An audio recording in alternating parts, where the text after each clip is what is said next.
প্রিয় শিক্ষার্থীবৃন্দ, তোমাদের সবাইকে আবারও স্বাগত জানাচ্ছি এস আলম অ্যাকাউন্টিং সলিউশন এই ইউটিউব চ্যানেলের পক্ষ থেকে। সাথে আছি আমি তোমাদের শিপন আলম স্যার। আজকে আমরা কস্ট অ্যাকাউন্টিং এর উপরেই আমরা আরেকটি ক্লাস করব, যে কিভাবে আমাদের cost of goods purchased, cost of goods sold এবং ইনকাম স্টেটমেন্ট এটা কিভাবে তৈরি করতে হয় সেটা আমরা দেখব। এবং এটা বরাবরই গত ক্লাসে তোমাদের আমি ইসলামী ইউনিভার্সিটির অ্যাকাউন্টিং ডিপার্টমেন্টের একটা অ্যাসাইনমেন্ট করেছিলাম। আজকে আমি আরেকটি অ্যাসাইনমেন্ট আমি তোমাদের দেখাবো, আরেকটি প্রবলেম। সেই প্রবলেমটি দেখো, নিচে দেওয়া আছে। এই যে problem 2, the following data are for Aarong retail outlet stores. Aarong retail outlet stores অর্থাৎ তারা পণ্য কেনাবেচা করে, পণ্য বিক্রি করে, তো তাদের ডেটাটা দেওয়া আছে। The account balances in thousands are for 2015, 2015 সালের তাদের অ্যাকাউন্ট ব্যালেন্সগুলো এখানে দেওয়া আছে। সো কি কি দেওয়া আছে সেটা আমরা প্রথমে দেখি। দেখো যে marketing and advertising cost 48,000, merchandising inventory January 1, 2015 অর্থাৎ beginning inventory 90,000, shipping of merchandise to customers অর্থাৎ কাস্টমারদের কাছে পণ্য বিক্রি করার পরে আমরা যে পাঠাই সেই পাঠানো খরচ, অর্থাৎ এটা হচ্ছে বিক্রয় পরিবহন খরচ। যেহেতু কাস্টমারের কাছে পণ্য যাচ্ছে, এটা বিক্রয় পরিবহন, এটাকে সেলস ট্রান্সপোর্টেশন অথবা ট্রান্সপোর্টেশন আউট অথবা ফ্রেট আউট, এই কথাটা এখানে বলতে পারো। 4,000। Building depreciation 8,400, purchase 5,20,000, general and administrative cost 64,000, merchandise inventory December 31, 1,04,000, এটা হচ্ছে এন্ডিং ইনভেন্টরি, এটা ছিল বিগিনিং ইনভেন্টরি। মার্চেন্ডাইজ ফ্রেইটিন অর্থাৎ এটা হচ্ছে ক্রয় পরিবহন। এই যে এইটা ছিল হচ্ছে বিক্রয় পরিবহন, এই কথাটাকে ঘুরিয়ে দেওয়া হয়েছে, ফ্রেট আউট না লিখে সরাসরি shipping of merchandise to customer কথাটা লেখা হয়েছে, আর এটা হচ্ছে ফ্রেইটিন কথাটা সরাসরি লেখা হয়েছে ক্রয় পরিবহন। পারচেজ রিটার্ন এর অ্যালাউন্স 22,000, পারচেজ ডিসকাউন্ট দেওয়া আছে 18,000, রেভিনিউ দেওয়া আছে 6,40,000। এই হচ্ছে আমাদের পার্টিকুলার্স গুলো ছিল। এখন আমাদের যেটা তৈরি করতে বলা হয়েছে, compute the cost of goods purchased, অর্থাৎ আমরা যেটা কিনেছিলাম তার কস্ট কত ছিল। 2 নম্বর বলেছে compute the cost of goods sold, আমরা যে পণ্যগুলো বিক্রি করেছি তার কস্ট কত। এরপরে বলছে প্রিপেয়ার দি ইনকাম স্টেটমেন্ট তৈরি করতে বলেছে। তাহলে আমরা প্রথমেই compute the cost of goods purchase, এটা আমরা দেখব। সো দেখো এই যে প্রবলেম 2 আমি আই দিয়েছি, অর্থাৎ 1 নাম্বার প্রমাণ সংখ্যা কস্ট অফ গুডস পারচেসড, এভাবে তোমরা টাইটেল দিবা। Aarong retail outlet stores cost of goods purchased, চাইলে নিচে তারিখ দিতে পারো, এই যে তারিখটা দিতে পারো যে 2015 ডিসেম্বর 31। সো যেহেতু আমাদের কস্ট অফ গুডস পারচেসড বের করতে বলেছে, অর্থাৎ ক্রয়কৃত পণ্যের ব্যয় কত, সো এই কারণে আমরা যেটা কিনেছি পারচেজ সেটা আমাদের আগে লিখতে হবে। পারচেজ হচ্ছে আমাদের 5,20,000, তোমরা প্রশ্নে দেখো এই যে পারচেজ হচ্ছে 5,20,000। এর সাথে ফ্রেইটিন অর্থাৎ ক্রয় সংক্রান্ত যে খরচগুলো আছে সেই খরচগুলো পারচেজের সাথে যোগ হয়। ক্রয় সংক্রান্ত খরচ এখানে শুধু একটাই আছে, সেটা হচ্ছে যে এই যে ফ্রেইটিন 20,000। ফ্রেইটিন হচ্ছে আন্তঃপরিবহন বা ক্রয় পরিবহন, সেই ক্রয় পরিবহন বা 20,000 টাকা যোগ হবে, যোগ হয়ে হয়েছে 5,40,000। এরপরে আমার এখানে যোগের আর কোনো বিষয় নাই, আমাদের এখন বাদ দেওয়ার বিষয় আছে দুইটা। একটা হচ্ছে পারচেজ রিটার্ন এন্ড অ্যালাউন্স, আর একটা হচ্ছে পারচেজ ডিসকাউন্ট, অর্থাৎ যেগুলোর কারণে আমাদের ক্রয় কমে যায় সেইগুলো আমাদের বাদ দিতে হবে, ক্রয়ের ব্যয় কমে যায়। সো এর মধ্যে পারচেজ রিটার্ন তোমাদের আছে, এই যে পারচেজ রিটার্ন অ্যালাউন্স আছে 22,000, আর পারচেজ ডিসকাউন্ট আছে 18,000। এই কারণে দেখো 22,000 বাদ দিয়ে 5,18,000 হয়েছে 40,000 থেকে, আবার ডিসকাউন্ট বাদ হয়েছে 18,000, তাহলে 5 লাখ টাকা আছে। সো এই হচ্ছে তোমাদের কস্ট অফ গুডস পারচেসড, অর্থাৎ এই যে যেটা আমাদের 1 নম্বর রিকোয়ারমেন্টে ছিল কস্ট অফ গুডস পারচেসড, সেটা আমরা দেখলাম। এরপরে আমাদের 2 নম্বরে আসতে হবে। 2 নম্বর আমাদের বলেছে যে compute the cost of goods sold, অর্থাৎ আমরা যে পণ্যগুলো বিক্রি করলাম, প্রথমে ক্রয়ের ব্যয়, এরপরে হচ্ছে ক্রয়কৃত পণ্য আমরা যখন বিক্রি করেছি সেই বিক্রয়ের ব্যয়, অর্থাৎ 2 নম্বরটা আমাদের বের করতে বলেছে। সো একইভাবে আরং রিটেল আউটলেট স্টোরস আর কস্ট অফ গুডস সোল্ড। আমি এখানে তারিখ দেইনি, তোমরা চাইলে তারিখ দিতে পারো। তারিখটা হচ্ছে 31 ডিসেম্বর 2015। আগেরটা আমরা সংশোধন করে দিতে পারি 31 ডিসেম্বর 2015, তাহলে হয়ে গেল। তাহলে আমরা এখন দেখি যে যেহেতু কস্ট অফ গুডস সোল্ড বের করতে বলেছে, এই কারণে এর মধ্যে কি কি আসবে। So cost of goods sold অর্থাৎ বিক্রয়কৃত পণ্যের ব্যয়। সো এর জন্য আমার বিগিনিং মার্চেন্ডাইজ ইনভেন্টরি লাগবে। সো এখানে তোমরা যদি দেখো বিগিনিং মার্চেন্ডাইজ ইনভেন্টরি আছে, এই যে মার্চেন্ডাইজ ইনভেন্টরি জানুয়ারি 2015 90,000। তো এই 90,000 হচ্ছে তোমাদের বিগিনিং ইনভেন্টরি 90,000। এর সাথে কস্ট অফ গুডস পারচেজ অর্থাৎ আমি এই বছরে কি পরিমাণ পণ্য কিনেছিলাম, এই যে আমরা 1 নম্বর রিকোয়ারমেন্টে যা বের করলাম সেটা হচ্ছে 5 লাখ টাকা। সো তোমরা চাইলে এখানে ব্র্যাকেটে লিখে দিতে পারো যে ফ্রম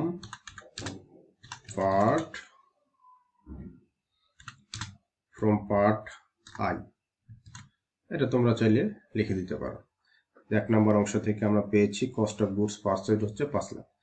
তাহলে আমার বছরের শুরুতে ছিল 90,000 এবং আমি আরো কিনেছি 5 লাখ টাকা, তাহলে আমার মোট দেখো হয়েছে 5,90,000 টাকার পণ্য। এটাকে বলা হয় cost of goods available for sale, অর্থাৎ আমার বিক্রয় উপযোগী পণ্যের ব্যয়, অর্থাৎ আমার হাতে কি পরিমাণ পণ্য আছে, আমি চাইলে কি পরিমাণ পণ্য বিক্রি করতে পারবো, তার ব্যয় কত। তার ব্যয় হচ্ছে 5,90,000। সো এরপরে দেখো লেস এন্ডিং মার্চেন্ডাইজ ইনভেন্টরি, অর্থাৎ আমি কি পরিমাণ বিক্রি করতে পারি নাই। একটা হচ্ছে আমি কি আমার হাতে কি পরিমাণ বিক্রয় উপযোগী আছে আর আমি কি পরিমাণ বিক্রি করতে পারি নাই। তাহলে আমার হাতে বিক্রয় উপযোগী ছিল 5,90,000, আমি চাইলে এই পরিমাণ বিক্রি করতে পারতাম। আর আমি 1,04,000 টাকার পণ্য বিক্রি করতে পারি নাই। তাহলে আমি আসলে বিক্রি করেছি কোনটা, এই 5,90,000 থেকে 1,04,000 বাদ দিলেই বাকিগুলো আমি বিক্রি করে দিয়েছি।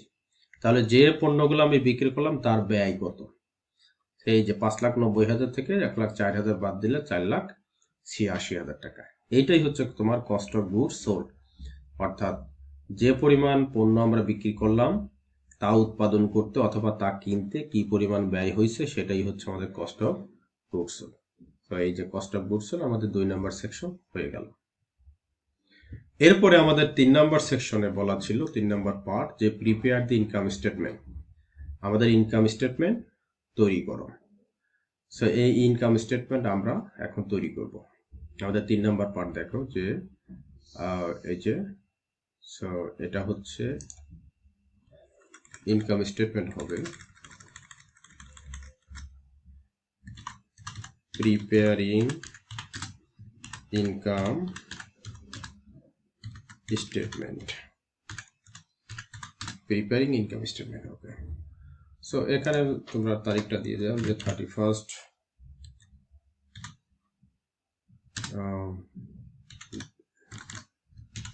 ডিসেম্বর 2015 দিয়ে দাও।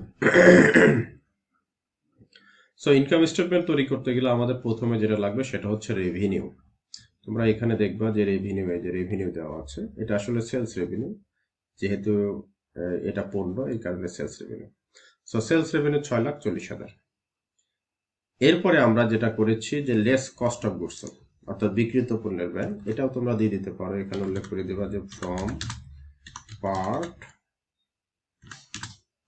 2, এই যে 2 নাম্বার থেকে কিন্তু আমরা এটা পেয়েছি, এই যে 2 নাম্বার থেকে কস্ট অফ গুডস সোল্ড সেটা পেয়েছি আমরা।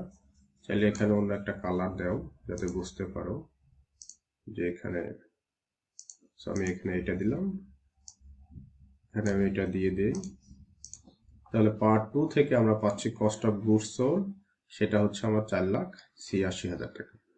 সো রেভিনিউ হচ্ছে আমার 6,40,000 আর কস্ট অফ গুডস সোল্ড হচ্ছে আমার 4,86,000। তাহলে 6,40,000 থেকে আমরা যদি 4,86,000 বাদ দিই, তাহলে আমার গ্রস প্রফিট হচ্ছে 1,54,000 টাকা। অর্থাৎ মোট মুনাফা। তোমরা যখন ইন্টারমিডিয়েটে ছিলে তখন এটা মোট মুনাফা বাংলা। এরপরে less operating cost. Operating cost পরিচালন ব্যয় যেটাকে বাংলায় বলে। সো পরিচালন ব্যয় হচ্ছে দুই ধরনের, একটা হচ্ছে marketing and administrative cost, marketing and advertising cost, অর্থাৎ বিক্রয় ও বিপণন ব্যয়। বিক্রয় ও বিপণন ব্যয় এইটাতে মূলত সেলস সংক্রান্ত যাবতীয় খরচগুলো থাকে। সেলস সংক্রান্ত যাবতীয় খরচগুলো থাকে। তোমরা ফার্স্ট ইয়ারে যে যখন তোমরা এই ইনকাম স্টেটমেন্ট তৈরি করেছো, যে এটা একটা মাল্টিপল স্টেপ ইনকাম স্টেটমেন্ট, সেই ইনকাম স্টেটমেন্টে কিন্তু কোনগুলো মার্কেটিং এবং অ্যাডভার্টাইজিং কস্ট সেগুলো তোমরা শিখেছো। এরপরে আরেকটা হচ্ছে যে জেনারেল অ্যান্ড অ্যাডমিন কস্ট। এগুলো সাধারণত অফিস সংক্রান্ত খরচ। অফিস সংক্রান্ত খরচগুলোকে বলা হয় যে তোমার জেনারেল অ্যান্ড অ্যাডমিন কস্ট। ওকে, তো আমাদের এখানে দেখবা যে দুইটা জিনিসই একবারে দেওয়া আছে। আমি যদি তোমাদের প্রশ্ন দেখাই, এই যে প্রথমে হচ্ছে মার্কেটিং অ্যান্ড অ্যাডভার্টাইজিং কস্ট 48,000, আর একটা হচ্ছে জেনারেল অ্যান্ড অ্যাডমিনিস্ট্রেটিভ কস্ট হচ্ছে 64,000। সো দুইটাই কিন্তু আমাদের সরাসরি দেওয়া আছে, এই কারণে আমরা আর বের করব না।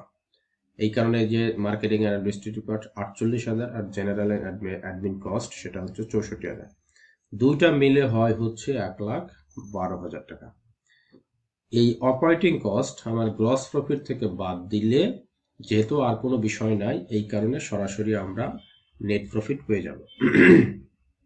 আদতে এটা হচ্ছে নেট অপারেটিং প্রফিট, কিন্তু অপারেটিং প্রফিটের পরে আবার নন অপারেটিং যে বিষয়গুলো থাকে সেগুলো যোগ বিয়োগ করতে হয়, কিন্তু ওইগুলো যেহেতু নাই, এই কারণে আমরা ধরে নিচ্ছি যে এটাই হচ্ছে আমাদের নেট প্রফিট 42,000 টাকা। ওকে, আর আরেকটা জিনিস তোমরা খেয়াল করবে যে এই অঙ্কের মধ্যে কিন্তু দুইটা বিষয় ছিল, দুইটা খরচ ছিল, আমরা কিন্তু দেখাই নাই অঙ্কের মধ্যে, কোথাও আমরা কোনো পার্টেই দেখাইনি। এর মধ্যে এক নাম্বার হচ্ছে shipping of merchandise to customer, অর্থাৎ যেটাকে আমরা বলছিলাম যে ফ্রেইট আউট অথবা ট্রান্সপোর্টেশন আউট অথবা বিক্রয় পরিবহন যেটাকে বলছিলাম 4,000, এইটাকে কিন্তু আমরা অঙ্কের কোথাও দেখাই নাই। আর একটা জিনিস হচ্ছে তোমাদের সেটা হচ্ছে বিল্ডিং ডেপ্রিসিয়েশন, অর্থাৎ ভবনের অবচয়, সেটাও কিন্তু আমরা কোথাও দেখাই নাই। কেন দেখাই নাই সেইটাই কিন্তু আমরা এই যে নিচে নোট আকারে দেওয়া আছে, খেয়াল করো তোমরা যে note, it is assume that, মনে করা হচ্ছে যে shipping of merchandise to customers অর্থাৎ বিক্রয় পরিবহন is included in marketing and advertising cost. Marketing এবং অ্যাডভার্টাইজিং কস্টের মধ্যে এই বিক্রয় পরিবহনটা অন্তর্ভুক্ত আছে। কেন? কারণ আমরা জানি কি যে মার্কেটিং অ্যান্ড অ্যাডভার্টাইজিং কস্ট হচ্ছে এটা বিক্রয় সংক্রান্ত যাবতীয় খরচগুলোকে একসাথে বলা হয় marketing and advertising cost. So আমার অঙ্কে যেহেতু মার্কেটিং আর অ্যাডভার্টাইজিং কস্ট সরাসরি দেওয়াই আছে, তার মানে আমি ধরে নিচ্ছি যে shipping of merchandise to customer এইটাও দেওয়া আছে।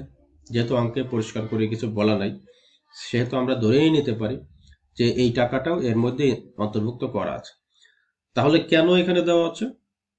দেওয়া আছে তোমাকে কনফিউজড করার জন্য, যে তুমি এই বিষয়টা ধরতে পারো কিনা, যে মার্কেটিং অ্যান্ড অ্যাডভার্টাইজিং কস্টের মধ্যে যে এই ফ্রেইট আউট, ট্রান্সপোর্টেশন আউট, বিক্রয় পরিবহন দেওয়া আছে, এটা তুমি ধরতে পারো কিনা। ওকে, তাহলে আমরা ধরতে পারলাম যে এর মধ্যে অন্তর্ভুক্ত আছে, তাহলে আমি আবার কেন লিখবো? ওকে, লিখলাম না। Building depreciation is included general and admin cost, যেহেতু ভবনের ডেপ্রিসিয়েশনের কথা বলছে, আর এই আরং রিটেল আউটলেট যেটা, এটা তো আর ম্যানুফ্যাকচারিং এর কাজে ব্যবহার হয় না, এটা হচ্ছে যে তোমার বিক্রয় তাদের যে আউটলেট, বিক্রয় পারপাজে এই বিল্ডিংটা রান হচ্ছে। সো বিক্রয় পারপাজে যেহেতু এটা রান হচ্ছে এবং এটা অফিস হিসেবে ব্যবহৃত হচ্ছে, এই কারণে সো অফিস অথবা এটা হচ্ছে যে সেলস, আমরা দুটোই ধরতে পারি যে সেলসের যদি কার্যক্রম হয়, তো জেনারেলি ডেপ্রিসিয়েশন যদি সেলসের বিষয়ে বলা না থাকে, তাহলে আমরা এটাকে অ্যাডমিন হিসেবে ধরি। সো এই আউটলেটে আসলে একই সাথে বিক্রয় এবং অফিস দুইটা হিসেবেই ব্যবহৃত হয়। তো এইটাও আমরা অন্য কোনো কিছু বলা না থাকলে আমরা ডেপ্রিসিয়েশনটাকে সাধারণত অ্যাডমিন কস্টের মধ্যে